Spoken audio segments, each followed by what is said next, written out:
Bonjour à tous, bienvenue au comité technique de l'Aisne. Premier comité de l'année, hein, comme de coutume, je dirais, on commence toujours dans l'Aisne, avec trois thèmes aujourd'hui dans notre comité qui va durer une heure. Trois thèmes: le désherbage, la gestion des adventices, avec un point sur les amimajus, les ombellifères et les graminées, avec François Courteau. Les maladies du feuillage, choisir la bonne stratégie pour lutter contre la cercosporiose. Jean-Charles nous fera un petit diaporama sur cette chose-là. Ensuite, on reviendra sur un essai mis en place avec la Chambre d'agriculture de l'Aisne et le CETA de Montcornet sur les cultures intermédiaires. Permettez-moi de vous rappeler que vous pouvez vous inscrire sur nos sites internet aux alertes SMS pour être informé en temps réel des activités de la filière betterave. N'hésitez pas à vous inscrire sur le site de l'ITB. Également de poser vos questions, comme vous l'avez vu dans le diaporama qui défile avant, via le chat sur votre écran, et je m'efforcerai à les poser bien sûr à votre place aux collègues Jean-Charles et François. Et puis le point d'orgue, je dirais, avant de donner la parole à François, c'était Betravenir 2023, et vous remercier pour votre participation. Vous étiez près de 10 000 à venir à ces deux journées de démonstration d'arrachage, mais également du PNRI. Nous avons échangé sur les solutions du PNRI, une grosse influence dans des conditions extrêmes de pluie et de boue. Voilà. Merci à vous. C'est Jean-Charles donc qui commente ou François plutôt?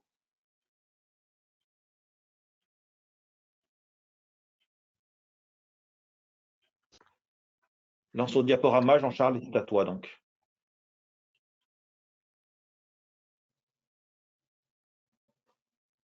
Ah.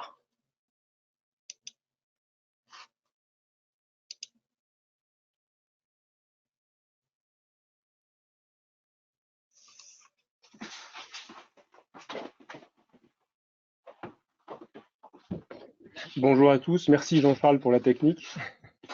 Un premier sujet sur le désherbage, étape toujours très importante dans l'itinéraire technique de la betterave, que ce soit d'un point de vue réglementaire ou justement sur l'aspect plus technique. Et on verra tout à l'heure justement sur des adventices particulièrement difficiles à maîtriser, que sont les amimajus ou le kénopode. Alors, on va commencer par un premier point réglementaire. C'était un sujet assez attendu, hein, l'arrêt du triflux sulfuron-méthyle, sous-entendu le Safari ou le Safari Duo Active, hein, ou des produits similaires. Il était susceptible d'être arrêté. On a eu les informations au niveau de l'Europe au mois d'octobre, avec, comme vous le voyez, donc d'un point de vue réglementaire européen, et en tout cas à ce jour, c'est les informations que nous avons. Donc un retrait de l'AMM donc au plus tard le 20 février 2024 et un délai d'usage jusqu'au mois d'août, également au 20 août 2024. Donc on pourra utiliser des produits à base de triflusulfuron-méthyle pour le désherbage de 2024, mais ce sera donc la dernière année à ce sujet. Donc la première adventice sur laquelle on voulait faire un point, c'est donc les amimajus, hein, catégorie des ombellifères, avec un essai cette année mis en place, comme vous voyez sur la photo. Il n'en manquait pas, hein, on est monté à plus de 1100 amimajus au mètre carré, en sachant qu'on en avait plus de 800 à la date du deuxième traitement. Donc là, c'était un essai sur le Lannoy. Date de semis, c'était le lundi de Pâques. Donc très arrosé, hein, il pleuvait dès le soir du semis, donc au moment de la préémergence. Et puis, comme un peu partout, on a eu de l'eau pendant près d'un mois jusqu'au moment du T2. Et sur ce sujet-là, donc on a travaillé plusieurs thèmes, dont la préémergence. Et effectivement, sur les ombellifères, on voit le net avantage des programmes avec une préémergence en préalable. Donc là, ça ressemble 6 programmes renfermant une préémergence. On a travaillé à la fois le Goldtick Silver à 4 kg, le Kesuro à 3,5 litres, et puis aussi une préémergence partielle avec du Kesuro à 1,6 litre. Et on l'a comparé donc à 6 autres programmes sur un pass. Et vous voyez une nette efficacité dans les conditions de cette année, mais d'une manière générale, puisque sur ombellifères, hein, on conseille bien la préémergence à l'ITB. Et on voit bien le net avantage en termes de propreté de l'utilisation d'une préémergence avec des produits à base de Kinmerac pour contrôler les amimajus. Si dans une situation, pour X raison, on n'a pas pu faire de pré-émergence, alors soit parce qu'on ne savait pas qu'on avait de l'amimagus dans son champ, soit pour d'autres raisons, quelle solution on a pour gérer l'amimagus en post-émergence? Et donc là, vous voyez, c'est pareil, on a comparé là plusieurs programmes, donc sur des bases communes, hein, il n'y a pas que du Safari Duo ou du Goltix Silver, il y a aussi du Betanal, du Tramat. En l'occurrence, avec le Safari Duo, il y avait du Goltix. Et vous voyez qu'en fonction du partenaire majeur qui doit contrôler les Amimagus, on voit bien que cette année, dans les conditions de l'essai, le Safari Duo était un peu court, même à des doses équivalentes à 140 grammes, donc 140 grammes de Safari Duo, donc équivalent 20 grammes de Safari. Le Goltix Silver, dans les conditions de cette année, notamment lorsqu'il est mis très tôt, hein, des doses à 1,3 litre, sur le premier et le deuxième passage, améliore, on arrive à la note de satisfaction de 7, hein, qui permet de, c'est pas propre à 100%, mais on estime qu'il n'y a pas d'impact majeur sur la productivité en laissant passer quelques adventices. Et la combinaison des deux améliore un tout petit peu dans les conditions de l'année. On sait qu'en conditions sèches, l'amélioration peut être un peu meilleure. Mais en tout cas, voilà les deux produits sur lesquels on doit jouer encore en 2024. On verra en 2025 les solutions à apporter avec l'arrêt donc des Safari et Safari View. Donc le conseil de l'ITB pour gérer les ombellifères et particulièrement l'amimagus, vous voyez sur ce tableau, il est repris dans le panse betterave. Donc c'est soit sur des fortes infestations, donc c'est les encadrés rouges, donc c'est soit des pleines doses pleines et entières, donc de pré-émergence, soit à base de Kesuro, soit à base de Goltix Silver. Alors le Goltix Silver c'est bien en litres, hein, c'est pas en kilos comme j'ai dit tout à l'heure. Et puis derrière, ben, on travaillera encore en 2024, éventuellement, pourquoi pas avec du Safari, mais en tout cas, la gestion majeure, elle est faite à base de cette préémergence, ou avec une préémergence partielle, donc c'est du K0 à 1,6 litre. Et puis on revient sur les deux premiers traitements, hein, T1, T2, très rapidement, avec des produits renfermant aussi du Kinmerac, donc c'est soit à base d'Okido, hein, donc ça c'est le pack BASF, soit en revenant derrière avec un Goltix Silver, donc à 1,1 litre, en sachant que de toute façon on ne pourra pas dépasser les 250 grammes de Kinmerac par hectare et par an. C'est pour ça qu'on est limité dans cette dose, on ne peut pas en faire plus. Et puis sur des situations à plus faible infestation, on peut tout à fait se passer éventuellement d'impasse. Et là, c'est d'utiliser des produits à base de Kinmerac, donc les racinaires, hein, Kesuro ou Goltix Silver, avec donc des applications sur les 2-3 premières interventions de poste, en sachant que pour les Kesuro, de toute façon, la première utilisation, elle ne peut pas se faire réglementairement à plus de 0,9 litres à l'hectare. Contrairement au Goltix Silver, où d'emblée, dès le T1, on peut mettre 1,3 litre de produit. Autre adventice toujours compliqué, qui reste souvent ce que l'on voit l'été, c'est le kénopode. C'est pas nouveau, ça fait plusieurs années que c'est un peu notre bête noire. Elle a été mieux gérée cette année avec l'humidité du mois d'avril que l'année passée par temps sec, mais malgré tout, on a vu que cette année encore, c'est l'adventice qui reste. Et vous voyez que j'ai, dans l'essai de cette année aussi, on a eu des différentes comparaisons et on avait les mêmes comparaisons sur un essai de 2013 que je vous ai ressorti, que je vous avais présenté à l'époque, où on montre différents programmes et différentes adaptations. Par rapport à un Goltix à 0,3, donc 210 grammes de méthamitron par passage, là encore, hein, il n'y a pas que ce produit-là, c'est des programmes que l'on compare, donc il y a du Betanal, du Tramat, éventuellement du Vanzar pour certains passages, mais voilà, on veut regarder ce que la matière active comme la méthamitron peut apporter sur l'efficacité du kénopode. Et vous voyez qu'on a à peu près la même réponse. En 2013, on avait déjà montré que augmenter la dose de méthamitron à chaque passage améliorait l'efficacité, puisqu'on passait de 7 à 9 d'efficacité. Et puis, si on ne voulait pas forcément augmenter la dose de Goltix, mais si on mettait un partenaire efficace également sur le kénopode, c'est le cas de l'ISAR ou de l'Okido, hein, qui renferme donc du DMTAP, ou du Santium, produit qu'on conseille depuis de nombreuses années maintenant à l'ITB. Et on voyait que voilà, à rester à une dose un peu faible de Gold-X, mais à mettre un partenaire efficace, on arrivait aussi avec le Centium à une efficacité à 10. Et puis cette année, en 2023, alors la réponse est un peu différente parce que alors, non pas que l'infestation était forte, mais en tout cas l'efficacité en tout cas était moins bonne. Mais là aussi, on voit une amélioration de l'efficacité en montant la dose de méthamitron, en passant de 0,3 à 0,5. C'est les histogrammes bleu foncé. Mais surtout, une nette amélioration avec donc une association de molécules et une matière active, de modes d'action différents. Que ce soit, donc là, en l'occurrence, cette année, c'était en association avec l'Okido, mais c'est bien le DMTAP qui fait le travail, ou également l'association du Centium très tôt. Donc nous, on le conseille à 0,035 litres par hectare associé à du Gold-X. Et là encore, ces deux associations permettaient d'arriver à des efficacités très correctes sur Kenopod. Donc ça confirme que sur Kenopod, seul le bétanal et le Gold-X ne suffisent pas toujours, et que des associations précoces, soit avec de l'ISAR, soit avec du Centium. Et le Centium a cette particularité d'avoir un spectre d'efficacité un peu plus large, mais en tout cas les deux, sur Kenopod, améliorent très nettement l'efficacité.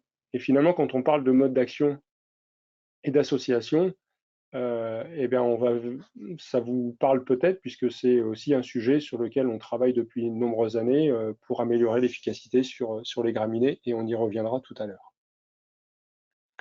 Et puis, si pour certains, la solution aurait pu être la pré-émergence, là aussi, on a regardé l'efficacité sur Kenopod des programmes, des 6 programmes de tout à l'heure sur la pré-émergence, et on voit que ce n'était pas du tout concluant, alors qu'on aurait pu croire que dans les conditions de l'année, sur des semis tardifs, et donc des kénopodes qui arrivent très vite dans le désherbage, alors que sur les amimajus, ça a été très efficace. Vous voyez que la pré-émergence, des grosses doses de méthamitron n'ont pas forcément nécessairement abouti à une efficacité intéressante, puisque la note moyenne de ces 6 programmes n'est que de 5 sur les kénopodes. Donc on voit bien que c'est pas du tout forcément, c'était pas la solution, c'est pas la solution forcément la plus pertinente pour gérer le kénopode. Autre point qu'il ne faut pas oublier, on en avait beaucoup parlé l'année dernière au comité technique, c'est la qualité de pulvérisation. Je vous remets ce graphique que j'avais déjà présenté l'année dernière pour faire très attention lorsque vous utilisez des buses antidérives. On se rend compte très souvent quand on discute avec vous, justement, que sur des échecs de désherbage, quand on creuse un petit peu la discussion, on se rend compte encore trop souvent que vous utilisez des buses antidérives et sans bien connaître leur efficacité à des volumes d'eau qui sont trop faibles. Donc les buses antidérives, c'est pas grave de l'utiliser, il faut simplement adapter le volume d'eau. Et aujourd'hui, le volume d'eau que l'on conseille quand on utilise des buses antidérives pour du désherbage d'icônes de betterave, c'est au minimum 150, et je dirais, je serais plus favorable même à du 200 litres. À 200 litres, vous voyez qu'à 150 litres, alors on améliore nettement l'efficacité. C'est les histogrammes rouges par rapport à l'histogramme bleu qui est la buse classique à fonte. Vous voyez que même à 150 litres, on n'atteint pas la note de 9. On est un peu en retrait. Et pour d'autres essais qu'on a fait précédemment, à 200 litres, en général, on arrive à cette note équivalente à la buse classique. Donc je vous encourage, voilà, si vous êtes obligé d'utiliser des buses antidérives, faites attention au volume d'eau à l'hectare utilisé, optez pour du 200 litres. Autre point réglementaire en arrivant sur les problématiques graminées, donc c'est l'arrêt du S-métolachlore, hein, tout comme le triflusulfuron tout à l'heure. Sauf que là, on n'a pas plus de précision par rapport aux dates d'arrêt. On sait que la molécule n'a pas été renouvelée, donc là, on parle bien de la molécule. On sait que c'est un arrêt, les dates d'arrêt nous seront connues d'ici quelques semaines, peut-être quelques mois, mais on sait que c'est un arrêt pour 2024. Donc là encore, comme le Safari, c'est la dernière année d'utilisation du S-métolachlore en betterave. Autre point réglementaire, là il s'agit du produit commercial et non pas de l'AMM. Il s'agit donc de l'arrêt, du retrait de l'AMM de la Vadex 480. Là encore, on a les dates, donc c'est arrêt de commercialisation pour le 24 mars 2024 et utilisation Donc, vous voyez, du 29 mars 2025. Donc, si on sème tôt, on pourra l'utiliser en 25. Si on sème tard, ce sera plus compliqué. Mais là, en l'occurrence, c'est bien le produit commercial. Ce n'est pas la matière active. La matière active, vous voyez, elle court toujours à l'Europe jusqu'au 31 mars 2027. Donc, on attend un nouveau produit commercial à homologation pour pouvoir retrouver un produit renfermant du trialate pour les SMI 2025 ou peut-être 2026. Mais là, en l'occurrence, c'est bien le produit commercial. Sur ce sujet des graminées, qui restent quand même sur certaines parcelles problématiques, et en tout cas un sujet qu'il ne faut pas prendre à la légère, il faut rapidement prendre les bonnes solutions, et que sur notre essai de cette année mis en commun avec le CETA de Montcornet, c'est les résultats de notre essai entre toutes les applications d'antigraminées foliaires, donc soit sur impasse, c'est le premier histogramme vert clair, avec la note était assez faible, hein, puisqu'on atteint 3,5 d'efficacité, alors que l'ensemble des programmes antigraminées foliaires, si on l'a précédé d'un Avadex 3 litres, donc en post, en incorporé au moment de la préparation avant semis, on atteint une note de quasiment 10, hein, on est à 9,7. Donc vous voyez que l'Avadex, dans cette situation-là, a nivelé le niveau et a permis une efficacité et un bon contrôle de quasiment toutes les plantes, tous les pieds de vulpin. Alors sur impasse, là aussi, si on a pour X raisons pas vu la situation, quelle solution on a à notre disposition pour malgré tout avoir une efficacité intéressante? Eh bien, c'est déjà des situations qu'on vous avait présentées, mais il est toujours important de les relister. C'est d'abord la dose. Donc là, vous voyez que justement, pour pas niveler le niveau, on s'est attardé à rester sur un niveau pas trop élevé, en l'occurrence du Centurion que l'on a mis à 0,8.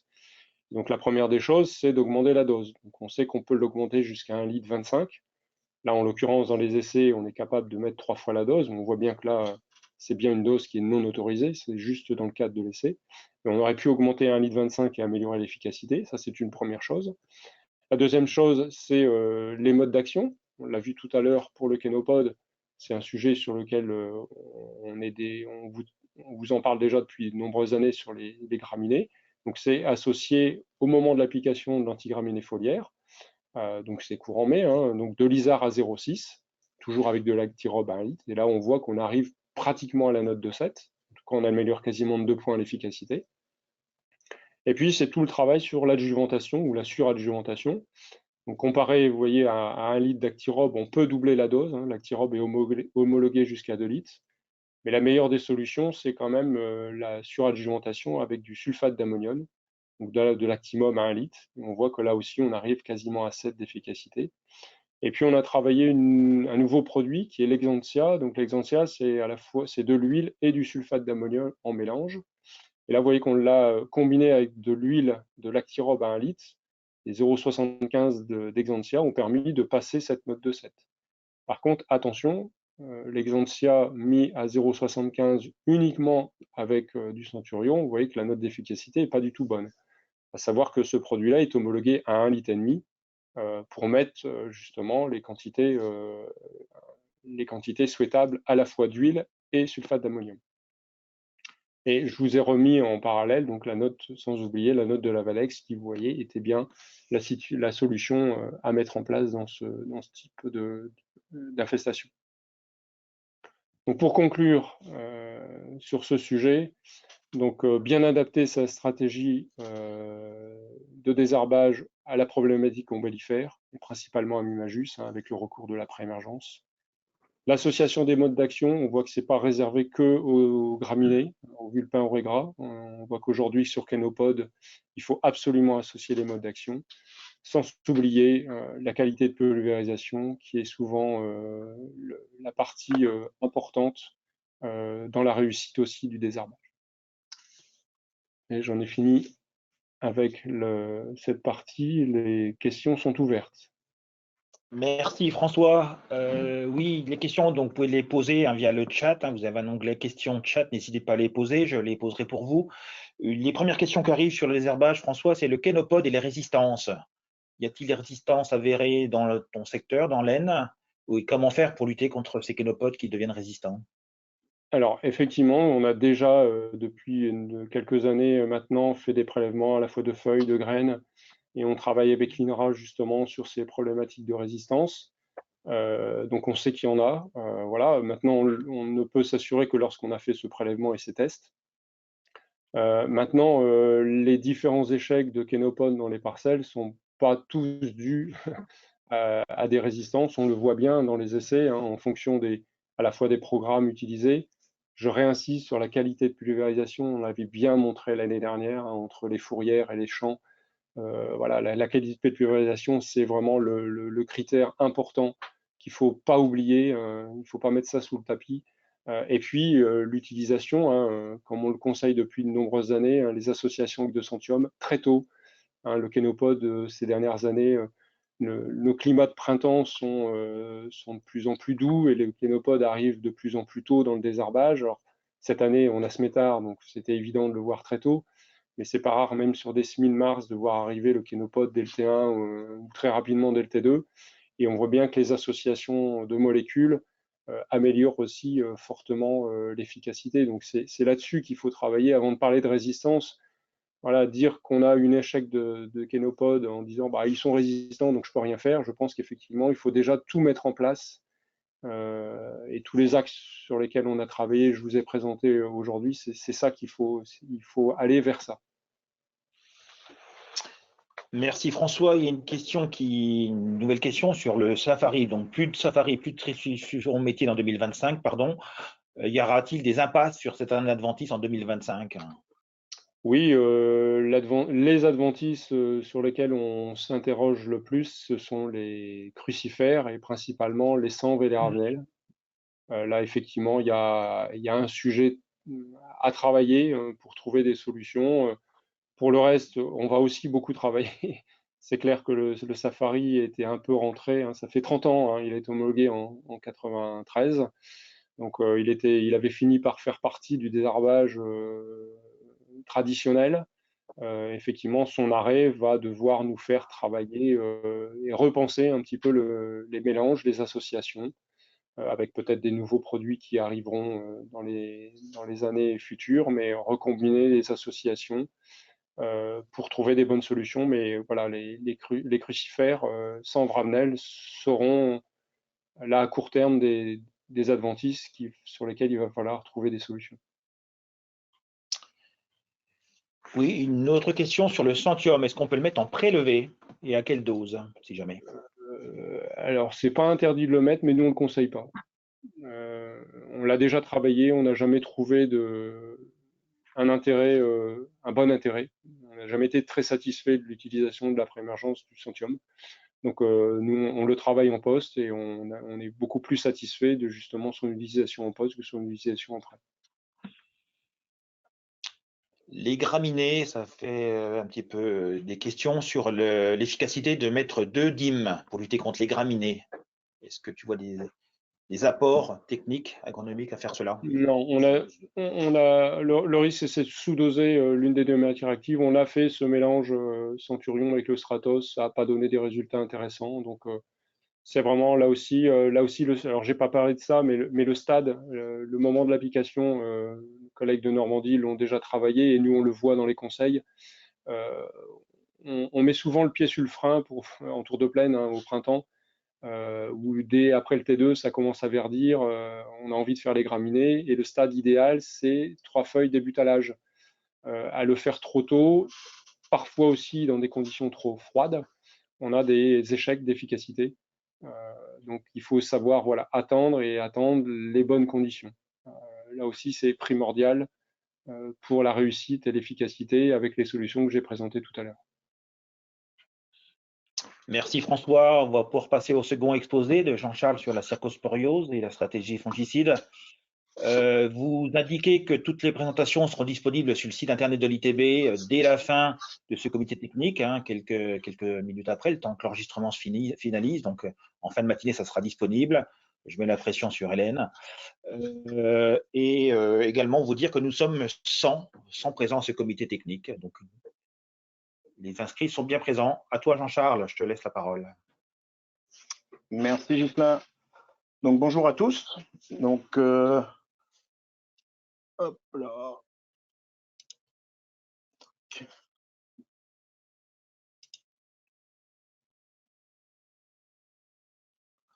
Hop là. Donc voilà, un sujet un petit peu récurrent parce que pour ceux qui étaient en présence l'année dernière à Barenton, ce sujet, je vous l'ai déjà présenté en 2022. Donc c'est un sujet qui pour nous est très important. Il en résulte de cette pression de cercosporiose en augmentation des soucis de richesse pour beaucoup de parcelles, surtout en fin de campagne. On vient de recevoir des résultats d'usines et on voit que malheureusement la richesse est en arrêt de progression et même en diminution certaine, ce qui n'augure pas une fin de campagne très bonne pour notre département. Ah. Ça veut pas. J'ai un souci.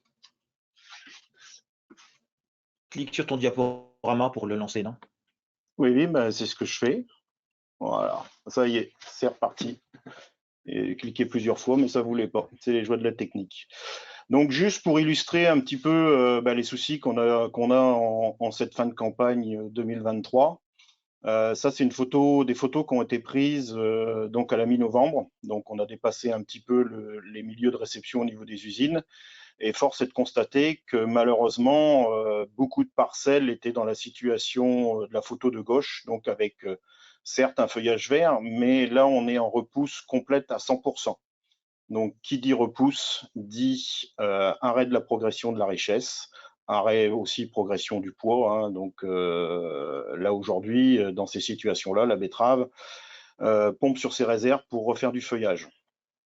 Par contre, on peut voir aussi, alors malheureusement, ça ne représente que peu de parcelles aussi. On avait 17% des parcelles sur l'échantillon que l'on a fait à cette date, avec un feuillage sain. Donc, il était quand même possible en 2023 d'obtenir des betteraves en fin de campagne avec un feuillage acceptable et digne d'une production normale en sucre. Donc pour ça, pour y arriver, il y a plusieurs moyens. D'abord, c'est le bon choix variétal. Donc vous pouvez retrouver toutes les informations sur le site internet de l'ITB et sur les pages centrales du BF. C'est appliquer les produits performants. Vous avez un regroupement des performances des produits sur le pense betterave et aussi dans les pages centrales du BF, dans les cahiers techniques. Tout ça, une fois qu'on a tout ça, il faut quand même appliquer les produits au bon moment, faire le bon choix. Pour ça, nous, on vous aide avec l'outil Alerte Maladie qui vous permet de voir l'évolution de la cerco dans votre environnement proche et moins proche. C'est-à-dire que tant qu'il n'y a pas de cerco chez nos collègues du centre Val-de-Loire ou en Champagne, il est peu probable qu'on ait un développement de cercosporiose chez nous. Donc ça, c'est une chose. Ensuite, nous, on relaie par le biais des notes d'information, on vous fait un point. Alors, on ne vous fait pas un point hebdomadaire, on ne fait pas des points toutes les semaines qui sont redondants et qui, pour nous, ne servent pas à grand-chose. En fait, on vous envoie des notes quand il y a des facteurs nouveaux, donc des déclenchements sur des secteurs. Nous, souvent, ça commence par le sud et puis après, ça se développe plus vers le nord. Et là, on vous informe un petit peu plus précisément que il est temps d'aller voir. Et puis, avec les acteurs de la filière, on participe aussi par le biais des alertes SMS, donc avec les usines du secteur, les usines Tereos et avec l'antenne locale de la CGB. Donc le premier choix pour nous reste tout d'abord quand même le choix variétal. Donc ici, les variétés double tolérantes rhizomanie nématode qui représentent pour nous plus des 2/3 du marché des semences du département de l'Aisne. Donc c'est très important pour nous ce secteur variétal. Et surtout, je reste, si vous avez un problème de nématode, ça sera le problème majeur. Là, cette année, c'est depuis une quinzaine d'années, c'est la première année où on a retrouvé des parcelles avec des problèmes significatifs sur le rendement dus à un mauvais choix de variétés. Des gens qui étaient partis sur des variétés classiques alors qu'ils ont des pressions nématodes assez importantes. Et là, on perd beaucoup plus que l'effet cercosporiose. Bon, par contre, vous pouvez voir que donc, sur le haut du graphique, vous avez toutes les variétés éprouvées, donc les variétés qui ont au moins 2 ans. Force est de constater que la disponibilité en matériel performant sur la cercosporiose reste très limitée dans ce secteur de semences. Vous n'avez qu'une seule variété qui est disponible pour ce secteur. Donc malheureusement, elle ne couvrira pas tous les derniers arrachages, mais il faudra en faire le maximum. En bas, je vous ai remis donc les variétés nouvelles. Donc là, une variété nouvelle assez intéressante, mais qui reste une variété nouvelle qui sera éprouvée dans les essais pour l'année prochaine. Donc par contre, vous aussi constatez qu'il nous reste encore beaucoup de rouges, donc de variétés très sensibles sur notre secteur de gamme de semences double tolérante nématode. Et juste pour info, donc voici les variétés simples rhizomanie, où là, on voit tout de suite qu'on a beaucoup plus à disposition de variétés tolérantes à la cercosporiose, qu'on soit en variété confirmée, donc sur la partie haute du graphique, ou la partie de variété nouvelle sur la partie basse. Et surtout, on voit le gap de génétique entre les variétés nématodes et les variétés rhizomanie, c'est-à-dire qu'ici, les variétés très sensibles ne sont qu'à 1 en indice, alors que de l'autre côté, on dépassait allègrement les 2. Et puis, on voit aussi que l'évolution avec les variétés nouvelles, donc sur le bas du graphique, on voit aussi qu'on arrive à passer un gap avec 3 variétés nouvelles qui présentent des indices cercosporiose qui avoisinent entre -4 et -5. Donc là, très performantes en cercosporiose. Mais ça ne veut pas dire qu'il ne faudra pas les protéger, et bien au contraire. Donc une fois qu'on a fait vous avez fait votre choix de la variété, alors il y a aussi une chose qui nous effraie aussi un petit peu tous les ans, alors ça je vais peut-être vous choquer, c'est que dans vos blés, vous traitez vos blés variété par variété, vous êtes capable de déclencher des traitements variété par variété. Nous, en betterave, malheureusement, on est un peu le parent pauvre, et je dirais que malheureusement, dès que vous êtes sorti du champ du semoir, peu de gens savent quelle variété ils ont semé et dans quel ordre ils l'ont semé. Donc ça peut avoir une incidence aussi sur les applications des traitements derrière, et surtout le suivi. Donc là, pour en revenir au choix des produits, donc là, ici, ont été repris sur la base de tous les essais que l'on mène un petit peu tous les ans. Donc ce sont des prescriptions que vous pouvez retrouver sur le Pense Betterave. Donc au jour d'aujourd'hui, le produit le plus performant sur la cercosporiose reste le produit à base de cuivre qui est l'Heron SC, qui est un cuivre multisite qui présente l'avantage d'être curatif et préventif. Alors, on avait un petit peu peur cette année suite aux pluviométries que l'on a reçues relativement souvent après les applications des problèmes de lessivage. Nous, on ne travaille qu'avec ce produit-là dans les essais. Force est de constater qu'on n'a pas eu de souci de lessivage sur ce produit en 2023. Derrière, vous est présenté tout un panel d'associations de triazole ou d'autres associations. Le Spiral, au jour d'aujourd'hui, reste la meilleure association sur cercosporiose. Donc, et puis après, vous avez toutes les associations qui vous sont présentées. On vous a quand même remis tout en bas les produits qui malheureusement qui sont présents mais qu'on ne conseille pas, alors qui peuvent être utiles dans d'autres régions où on a une multiplicité des passages, mais dans nos départements, par exemple l'Amistar, le Passerelle et le Timbal ne doivent pas être utilisés, au moins en solo. Par contre, sur le graphique, vous avez représenté en petit bâton marron donc les principaux produits avec une adjonction de 2,5 litres d'Heron. Là, on voit tout de suite qu'on remet quasiment toujours l'efficacité des associations entre les triazoles et l'Heron au niveau de l'Héron solo. Pour imager un petit peu tout ça, voilà, donc Ghislain nous a fait en fin d'été, début d'automne, une photo aérienne d'un de nos essais fongicides. Donc là, vous pouvez voir un petit damier entre des parcelles qui sont un peu beaucoup marron et d'autres qui sont plutôt vertes. Donc là, on est quand même 8 semaines après une seule application de fin juillet. Donc l'application a précédé une semaine où on a reçu quand même 100 mm sur le secteur. Donc là, ici, les parcelles témoins. Donc là, on voit bien qu'on a nos 4 carrés qui font partie des parcelles les plus marrons. Hein, donc on avait bien de la cercosporiose sur notre essai en 2023. Et ici, juste pour imager, donc ce sont les parcelles, alors soit en association ou solo, mais les parcelles où on a mis de l'Héron. Et donc vous voyez que ça fait partie des parcelles qui restent vertes. Et on est quand même 8 semaines après une seule et unique application. Donc ça fonctionne très bien. Le soir du traitement, on a pris de la pluie, je vous dis, pendant une semaine, et on a pris 100 mm, donc il n'y a eu aucun souci de lessivage avec ce produit. Pour conforter tous mes dires, on a repris un essai de nos collègues du Centre Val-de-Loire, où donc vous voyez le résultat du témoin. Donc là, on a eu des PC. Hein. C'est une valeur qui regroupe toutes les notations depuis l'arrivée de la maladie jusqu'à la fin du cycle. Donc là, vous voyez le témoin est à 70, un petit peu plus de 70 d'AUDPC. Ça correspond à la photo que vous avez sur la droite. Hein. Donc c'est une défoliation complète du feuillage avec de la repousse.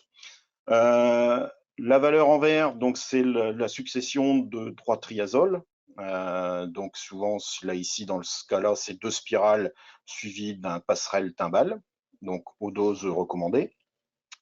Le carré bleu, enfin entouré de bleu et de bleu ciel, donc là c'est l'adjonction d'un Héron SC à 2,7 litres OT1 suivi de triazole. Donc on est toujours dans la même configuration que la parcelle d'à côté où on avait 3 triazoles, sauf que là on a rajouté un Héron.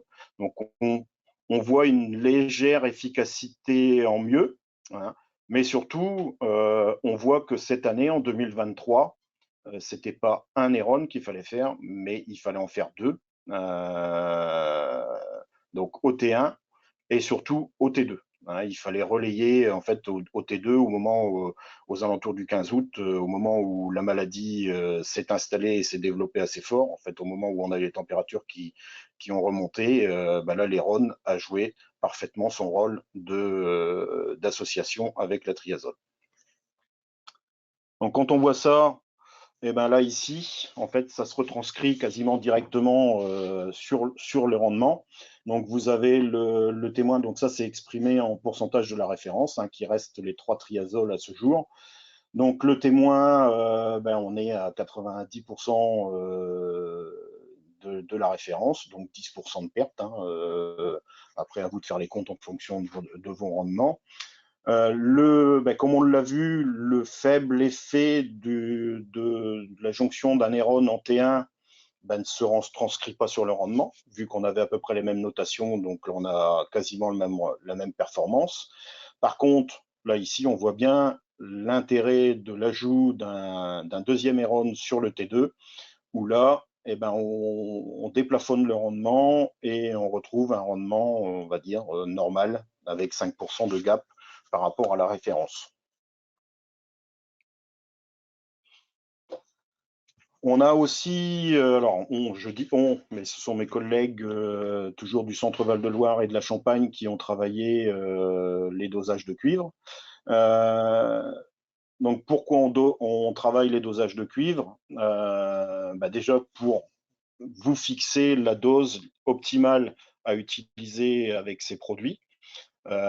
Donc là, j'ai fait un lapsus parce que je vous ai reparlé de cuivre, mais c'est la dose d'Héron, parce que là, on ne parle bien que d'Héron, et ça a son importance, vous allez le voir tout de suite après. Donc là, on a travaillé donc, avec de l'Héron à pleine dose, que l'on conseille souvent en utilisation seule, donc à 3,5 litres, donc on arrive quasiment à 1000 grammes de cuivre, et puis jusqu'à 0,9, où on met un petit 250 grammes de cuivre, Et là, on voit un léger effet de la dose, mais surtout, on voit, c'est que dès que l'on met un petit litre d'Héron, on a une efficacité qui peut paraître acceptable. Donc ça, c'est des choses que l'on va travailler l'année prochaine, certainement un petit peu plus fort, pour voir comment bien adapter le conseil derrière, pour adapter au mieux la dose d'un point de vue technique et surtout aussi après d'un point de vue économique. Alors, là ici, on a comparé donc différentes formes de cuivre, donc toujours avec du cuivre, une association d'hydroxyde et d'oxychlorure avec l'Héron, donc toujours avec le même dosage de produits, associé à du soufre. Et là, force est de constater que nous dans nos essais, l'ajout de soufre n'améliore pas l'efficacité sur cercosporiose. Et puis, a été testée aussi une autre formulation de cuivre qualifié de NFU, donc c'est du cuivre alimentaire, hein, c'est du cuivre fort engrais, où là, ben malheureusement, force est de constater que ça n'amène rien en efficacité par rapport à l'utilisation d'un spiral seul.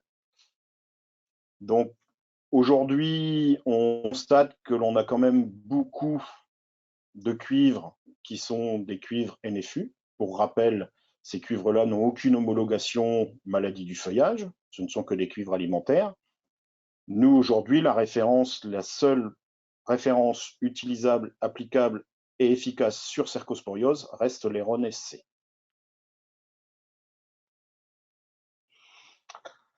Et puis après, bon, une fois qu'on a tout ça, qu'on a fait ses choix de variétés, ses choix de produits, bah, il faut bien appliquer.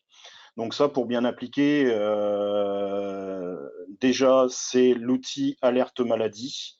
Je vous rappelle, qui vous permet, là où vous voyez, il y a tout un tas de points noirs, de points violets, de points rouges, de points jaunes. Et on voit bien sur la petite carte que vous avez sur la gauche que la forte pression de maladie est vraiment plus au sud et plus on remonte vers le nord, et même au nord, on arrive encore à trouver des points verts. Donc les points verts, c'est des parcelles qui n'ont pas encore reçu d'application, qui ne déclenchent pas au niveau des seuils. Et donc on voit bien le gradient de pression de maladie par rapport au nombre de traitements appliqués sur cette carte, et ça vous permet quand même d'avoir une petite idée sur si la maladie va arriver à votre porte la semaine prochaine, ou si on a encore un petit peu de temps. Donc les avertissements par SMS, donc nous avec les usines du secteur, donc les deux usines Tereos, on s'associe dans le raisonnement des applications, dans le raisonnement des premières applications et du retour sur les applications à venir. Donc ça, c'est en concertation avec le service agro des deux usines du département. On vous fait des notes d'infos pour vous signaler les choses qui arrivent sur le secteur. Donc ça, c'est les points clés. Là, vous voyez au 25 juillet. Donc c'est juste pour vous alerter que la maladie potentiellement peut être là. Aujourd'hui, le meilleur système de déclenchement des traitements, c'est de mettre les bottes et d'aller dans vos champs. Quand on commence à voir les ronds du tracteur, parce qu'on est en train de faire la moisson, et puis on dit ah bah tiens, c'est bizarre, il commence à y avoir de la cerco. Si vous commencez à l'avoir du tracteur, c'est mort, hein. Là, vous ne la rattraperez jamais. Jamais, jamais, jamais. Quels que soient les produits utilisés derrière.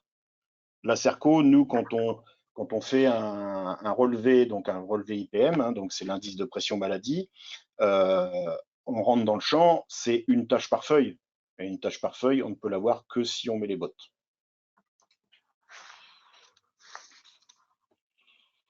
Donc, en résumé, donc pour avoir moins de cerco en 2024, je pense que vous l'avez tous compris, il faudra intensifier l'utilisation de variétés tolérantes avec les variétés qu'on aura à disposition.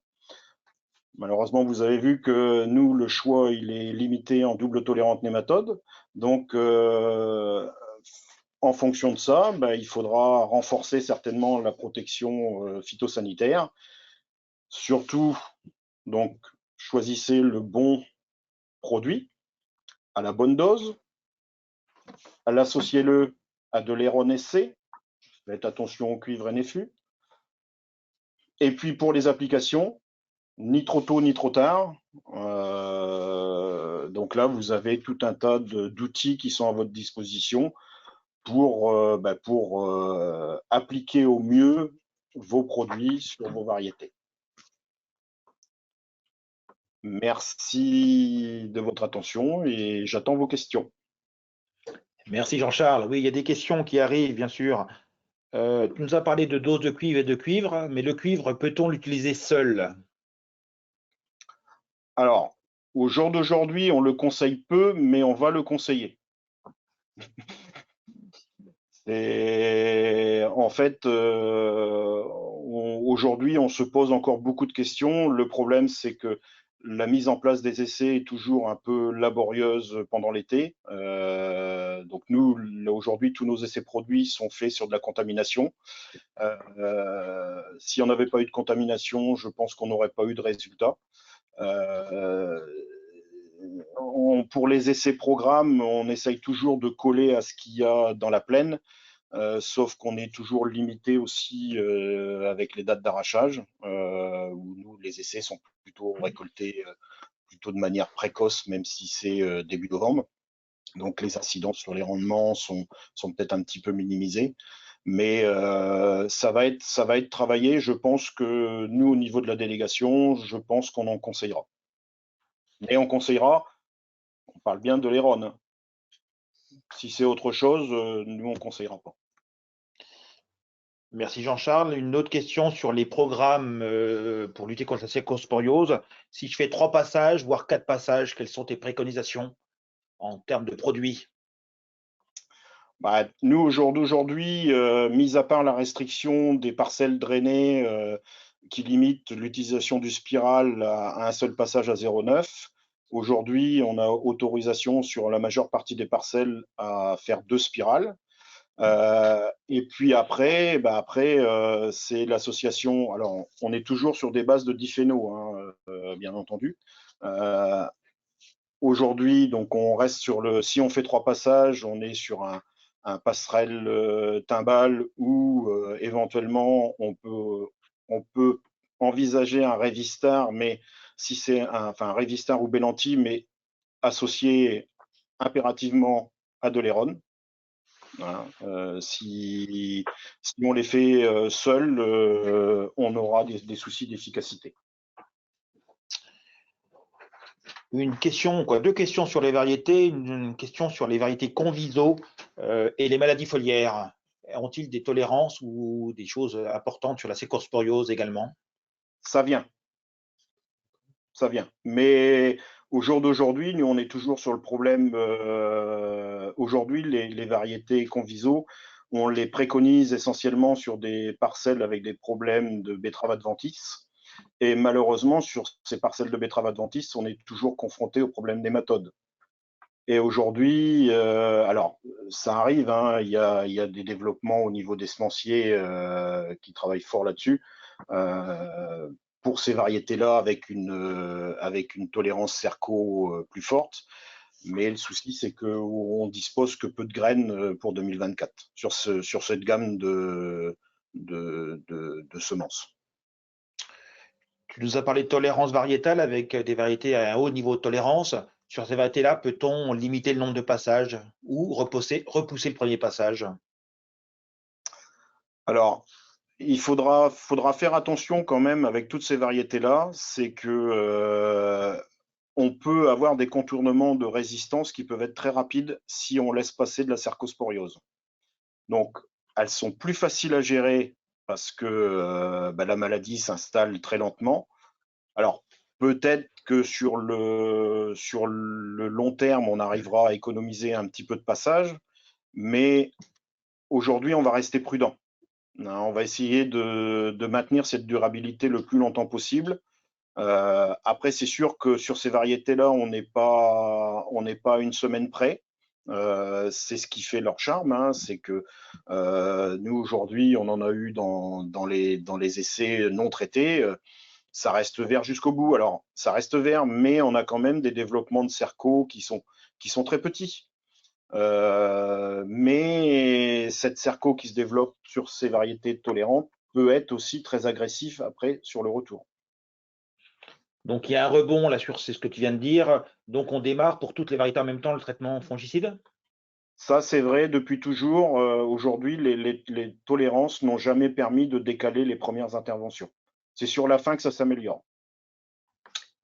Et peut-être la dernière question pour toi avant de passer au CIPAN. On me parle de cercosporiose, bien sûr. On vient de parler de cuivre et de produits phytosanitaires, mais est-ce qu'il y a des leviers agronomiques pour limiter la cercosporiose?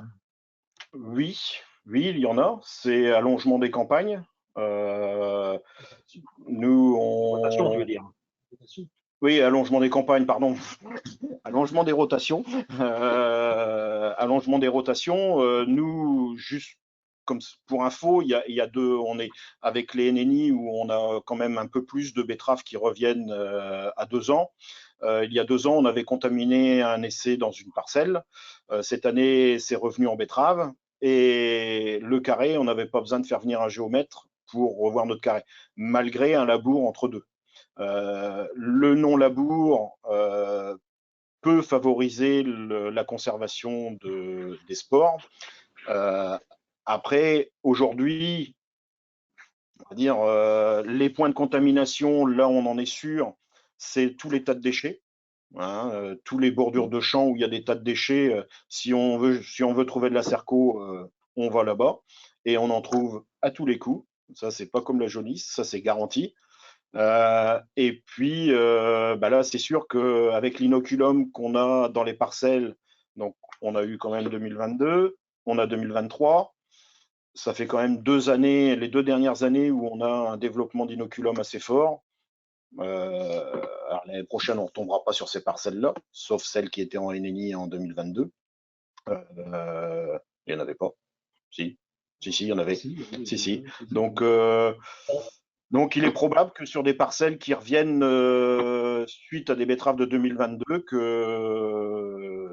qu'on ait des développements de cerco peut-être plus forts. Merci Jean-Charles. Le temps tourne, on est à 28. On va donc changer d'intervenant pour repasser donc aux engrais verts, aux cultures intermédiaires avec François. Et bien vous rappeler que tout ça, ça sera disponible dans l'après-midi, en début d'après-midi, je dirais. Tous les diaporamas que vous avez vus aujourd'hui seront disponibles sur le site internet de l'ITB. On fera une série de questions, si besoin, à la fin de l'intervention de François. À tout à l'heure. À toi, François. Merci Ghislain. Et donc on va effectivement terminer sur la partie couvert. Donc pour vous rappeler qu'effectivement, donc à l'ITB, c'est un sujet qui nous tient à cœur. La délégation de l'Aisne a beaucoup travaillé ce sujet et après une petite pause, on est revenu à nos premières amours en collaboration justement avec donc le CETA de Montcornet et puis également la Chambre d'agriculture. Donc sur cette plateforme où on a regardé un certain nombre de choses, on a regardé à la fois des matériels de destruction, donc ça c'était lors de la visite du 7 novembre, mais avant ça on a regardé des techniques d'implantation et puis on a fait une plateforme en micro-parcelles pour regarder l'aspect variété en fonction des espèces qu'on avait choisies et des mélanges. Sur la partie implantation, on a regardé ce qui se faisait on entend un peu plus parler ces dernières années, c'est le retour du semis à la volée, hein, parce que c'est quelque chose qu'on a connu il y a une trentaine d'années avec la moutarde ou le radis. Là, c'est en l'occurrence avec des mélanges. Hein, donc des associations, vous voyez qu'on avait 3 mélanges, un mélange donc, qui est renfermé donc, du radis fourragé, de la veste velue et de la fesse pourpre, appelée aussi la veste du Bengale. Un autre mélange au milieu, là cette fois-ci avec de la moutarde brune et donc les 2 vesses, et puis un troisième avec du moa, donc le moa c'est une graminée estivale, avec cette fois-ci que de la veste velue. Vous avez en haut une photo au 27 septembre du développement, pour juger un peu du développement des couverts, donc ce semis à la volée a été fait le jour de la moisson, le 13 juillet. Vous voyez qu'on était donc plus de 2 mois au 27 septembre après le semis. On a eu des conditions ultra favorables pour que ça germe et ça lève. On avait à ce moment-là des couverts qui faisaient déjà entre 70 cm et 1 mètre de haut, avec une bonne densité. Par rapport à la photo à la verticale donc, du 7 novembre, par contre, on voit des densités, des homogénéités pas forcément idéales.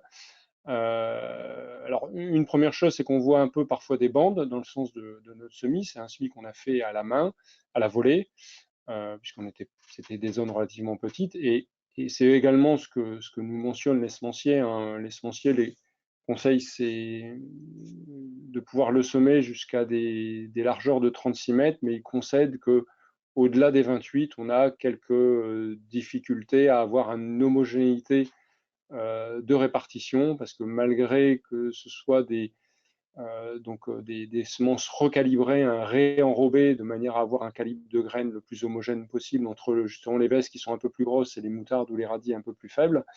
Malgré tout, il y a quand même le poids qui fait que la répartition et la balistique gênent un petit peu cette répartition. Jusque 24-28 mètres, ça va bien. Au-delà, il y a un petit peu de difficulté, mais ils continuent à travailler le sujet. Et puis l'autre chose très, très visible vue du ciel, c'est une densité qui n'est pas toujours homogène. Et en fait, là, en l'occurrence, donc comme on est sur un semis à la volée sans travail du sol, eh ben, on a eu des mulots. Et les mulots sont venus jusqu'à la récolte manger notamment les pieds de vesse. Et c'est ce que vous voyez, les densités très faibles, où on voit un peu le sol. C'est que la vesse s'est fait régulièrement manger. Jusqu'au mois de novembre, on avait encore des traces de mulots qui venaient couper les pieds de vesse. Alors, c'est pas très marqué dans le mélange avec le radis. C'est assez surprenant parce que tout ça était l'un à côté de l'autre. C'est un peu plus marqué avec la moutarde et c'est très fortement marqué avec le moa, où là, ils ont quasiment mangé quasiment toute la veste présente. Donc, ça fait partie des petits inconvénients dès qu'on a des ravageurs dans ce type de couvert. Alors, on avait aussi laissé des étoiles assez hautes. Hein, elles faisaient 30 cm, ce qui a certainement gêné au tout début de l'implantation la possibilité aux prédateurs, aux rapaces de venir gêner un petit peu les mulots qui s'en sont donnés à cœur joie. On a également travaillé le semis direct avec un semoir à disque. Donc on l'a mis dans deux dispositions, l'un directement sur les chaumes, sans déchômage du tout, et puis quand même derrière après un premier déchômage à disque. Et on voit là aussi la régularité qui est moins bonne dans le semis direct. Là encore, avec des dégâts de mulots qui sont là, il n'y avait pas de vesse, hein, il n'y avait que de la moutarde, mais qui sont venus un petit peu perturber la densité finale, et on le verra tout à l'heure sur la production de matière sèche. Donc là, en l'occurrence, c'était un semis un mois plus tard, puisque c'était le 16 août. Et puis comparé à ce qu'on va dire la référence, donc après un premier déchômage, donc le semis sur déchômeur, avec le déchômeur de l'agriculteur, où il a semé donc la moutarde blanche et les radis fourragés sur les côtés. Alors ça n'empêche pas, comme vous voyez, les trous de sanglier, hein, ça malheureusement, quel que soit l'itinéraire technique, on ne les empêche pas de venir. Sur la production de matière sèche, donc les pesées qu'on a fait le 10 novembre, on voit bien l'intérêt, hein, lorsqu'on veut produire de la matière sèche, il faut semer tôt. Plus on aura une durée longue de végétation, plus on produira de matière sèche. C'est le cas donc du semis à la volée. C'est la raison pour laquelle on peut éventuellement pratiquer cette technique. Et puis après, sur les semis sur des chômages, au 17 août, vous voyez qu'on est entre 3 et 4 tonnes de production de matière sèche. Le radis, assez souvent, c'est pas plante entière, hein, la racine est prend une bonne part, hein, c'est 15 à 20% de la partie de matière sèche produite. Donc il y a toujours un petit plus par rapport à la moutarde. Et puis par rapport au semoir à semi-direct, on voyait qu'on avait une densité un peu plus faible. Et puis cette moutarde se met en semi-direct, là aussi, hein, le fait d'avoir moins de pieds. Vous voyez qu'entre la version sur déchômage et la version où on a perdu du pied, forcément avec moins de pieds, on produit moins de matière sèche. D'où l'intérêt quand même de réussir aussi la qualité de son semis et la qualité du développement de la matière de l'engrais vert lorsqu'on cherche une production de matière sèche la plus forte possible. Sur la partie micro-parcelle, donc ce que je vous disais tout à l'heure, on n'a pas la prétention de pouvoir tout tester, mais au travers de différentes espèces, on a voulu regarder aussi les différences variétales. Ça tombe sous le sens, hein. Vous ne semez pas un blé, vous semez des variétés de blé. Tout à l'heure, Jean-Charles vous a parlé des betteraves. C'est pareil, on ne sème pas de la betterave, on sème des variétés de betteraves. Et pour les engrais verts, c'est un peu pareil. Et je vous ai remis au travers des moutardes et notamment de leur précocité. C'est là le risque de ne pas faire trop attention à la variété que vous semez. Vous pouvez soit être satisfait d'avoir pris un produit tardif, notamment si vous semez tôt, Et puis parfois, on peut être désagréablement surpris sur un semis comme là, du 17 août. Eh ben, si on ne fait pas attention à la variété, si on prend une variété trop précoce, eh ben, c'est qu'elle fleurisse dès le milieu du mois d'octobre. Et en fonction des réglementations, et notamment je pense à la réglementation NNI, qui interdit au couvert également de fleurir jusqu'à la date de destruction possible. Et là, en l'occurrence, c'est la réglementation nitrate qui nous oblige, enfin qui nous interdit de détruire avant le 1er novembre. Vous voyez, pour répondre à une réglementation, on va se mettre dans le dur dans une autre. Donc pour tout ça, c'est important. Si on fait le bon choix, si on fait attention au choix de la variété, on peut tout à fait allier l'intérêt, en tout cas d'un semis plus précoce, et d'avoir une production de matière sèche intéressante, mais il faut faire le choix effectivement d'un produit tardif pour ne pas découvrir qu'au milieu du mois d'octobre, on a un produit qui fleurit. On l'a également sur les radis, c'est des produits plutôt plus tardifs, mais on peut toujours on sait que ça nous est déjà arrivé ces dernières années de voir un radis un peu trop précoce. Et puis c'est le cas aussi des avoines. Là, en l'occurrence, on avait dans le panel d'avoines que l'on avait, on avait une variété qui était déjà à 20% de épiés fin octobre, début novembre, alors que d'autres ne l'étaient pas du tout.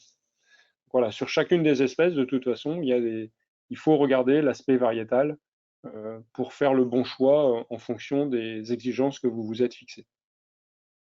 La précocité a aussi de l'intérêt dans la production de matière sèche. Là où j'ai comparé la moutarde et l'avoine, vous voyez qu'en fonction, le fait d'avoir semé relativement tôt, la mi-août, c'est pour nous quand même relativement tôt, les deux produits, moutarde et avoine tardive, ont eu tout le temps de végétation pour produire plus de matière sèche. Les produits précoces, en fait, ont arrêté leur cycle plus vite. Et donc, forcément, on produit un peu moins de matière sèche. Donc, adapter la précocité de la variété par rapport à sa date de semis, c'est aussi en relation avec la capacité de produire de la matière sèche ou pas. Et en l'occurrence aussi la difficulté de destruction, parce que ce soit l'avoine ou moutarde, des produits précoces, c'est aussi beaucoup plus de carbone produit et c'est plus difficile à détruire et à se dégrader derrière une fois que c'est dans le sol. L'autre point que sur lequel je voulais attirer votre attention, c'est sur les mélanges. Ils ont tendance à se développer de plus en plus. Ils sont beaucoup proposés par les différentes OS. Et le premier point, c'est de décortiquer et de décoder l'étiquette. Vous voyez que là, j'ai pris l'exemple d'un produit où il y a 57%, alors c'est en poids, c'est de composition, c'est toujours en poids.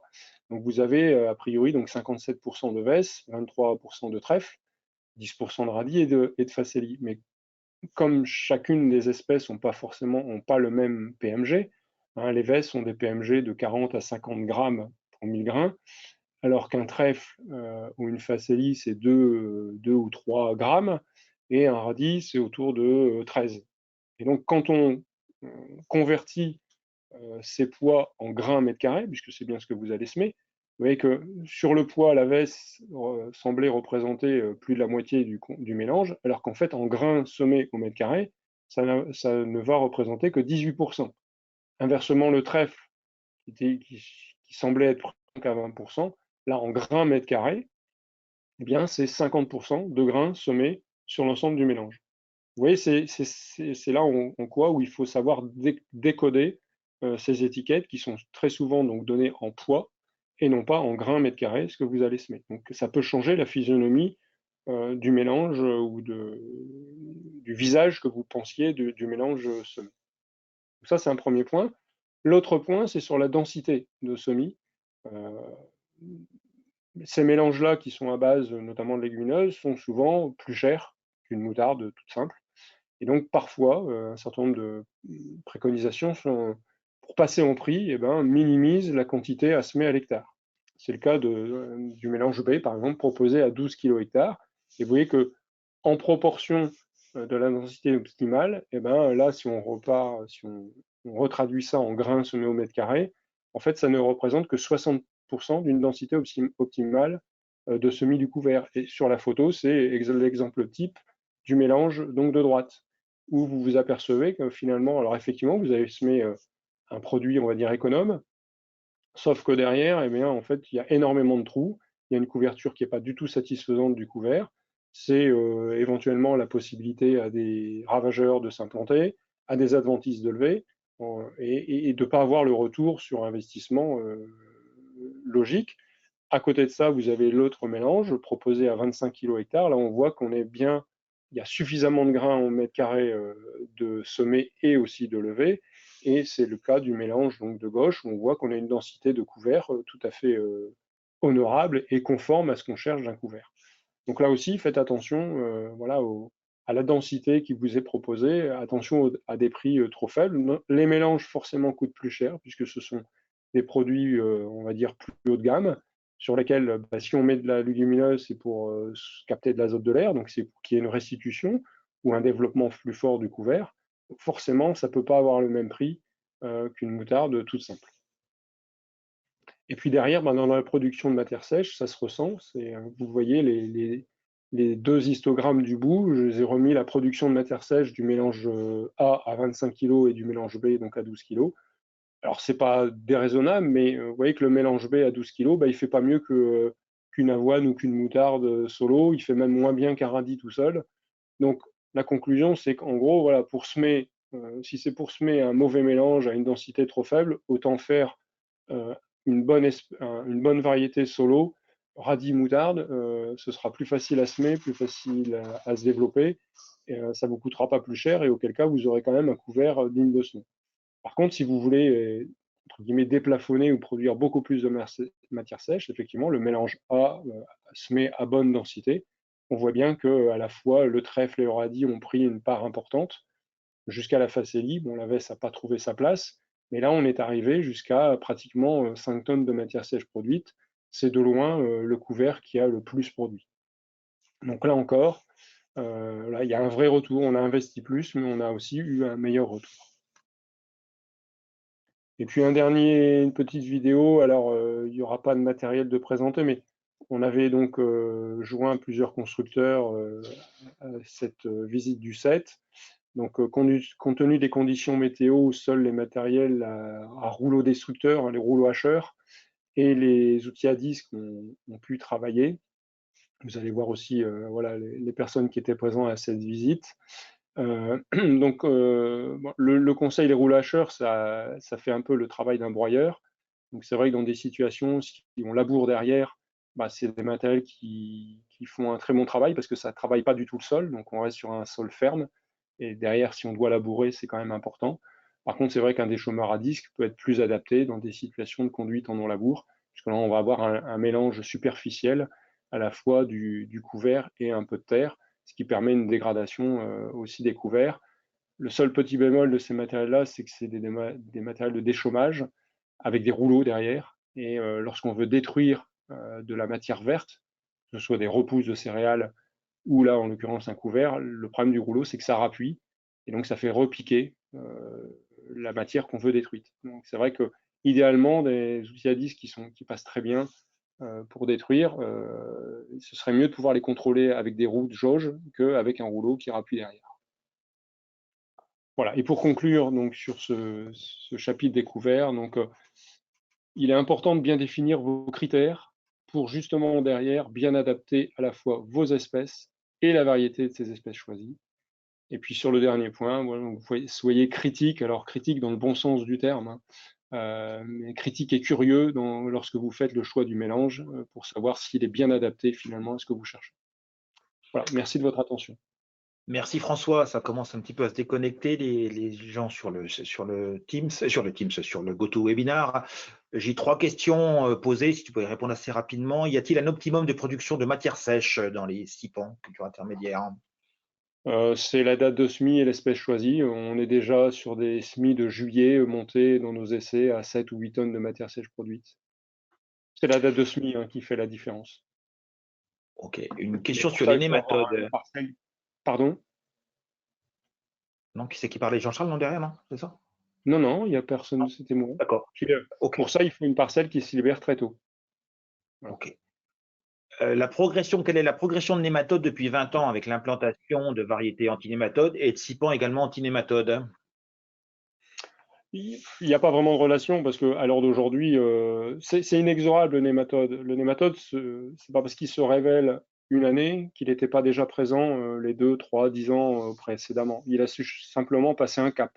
Il s'est révélé. Et donc aujourd'hui, les nématodes, on voit que c'est inexorable. Ils progressent dans toutes les régions, pas que dans l'Aisne, même si on est largement couvert. Les situations les plus compliquées qui étaient déjà visibles il y a 20 ans, bien évidemment, sont couvertes. Mais on voit régulièrement apparaître, comme l'a dit Jean-Charles, plusieurs années. C'est pour ça que dans le choix, c'est vrai que je ne l'ai pas dit, mais dans le choix, nous, des couverts d'interculture, que ce soit crucifères ou légumineuses, notamment les vèzes, qui sont multipliées, qui, si elles ne sont pas sélectionnées, peuvent multiplier les nématodes. Donc c'est pour ça que nous, on fait le choix et le conseil de crucifères et de vèzes résistantes aux nématodes. Là, pour le coup, c'est de la résistance, pour pas multiplier les populations de nématodes qu'on peut avoir dans les parcelles, quand bien même on utilise déjà des variétés doublo-tolérantes. Rien ne nous dit que la situation est figée et qu'on a tout réglé avec les variétés tolérantes. Donc c'est toujours un suivi que l'on fait pour ne pas être pris en défaut avec ce nématode. On me parle de roquette antinématode. Qu'est-ce que tu en penses? Non, non, ça n'existe pas. C'est Jean-Charles qui me fait non de la tête. Donc non, non, non, non. On est curieux de regarder, mais faute. Ouais, c'est pas pour le. Attention, hein, quand on parle nématode, nous on parle du nématode de la betterave, Heterodera shashti. Des nématodes, il y en a des quantités importantes. Donc peut-être c'est utilisé pour d'autres nématodes, mais en tout cas pas pour celui de la betterave, le nématode akiste Heterodera shashti. Une question plus réglementaire, la directive nitrate, quelles sont les évolutions qui pourraient arriver dans l'Aisne, notamment au niveau du calendrier de destruction ou autre chose, de l'implantation? Pour le moment, de ce qu'on connaît, c'est pas sur ces sujets-là que ça évolue. On resterait sur des implantations 1er septembre, enfin date d'implantation, je crois qu'on serait sur le 7 ou le 8 ou 10 septembre, mais toujours, la destruction, de toute façon, c'est toujours 2 mois d'implantation minimum, avec une destruction qui ne peut pas intervenir avant le 1er novembre. Ça, c'est clair. Après, est-ce qu'il va être réintroduit une date limite de semis?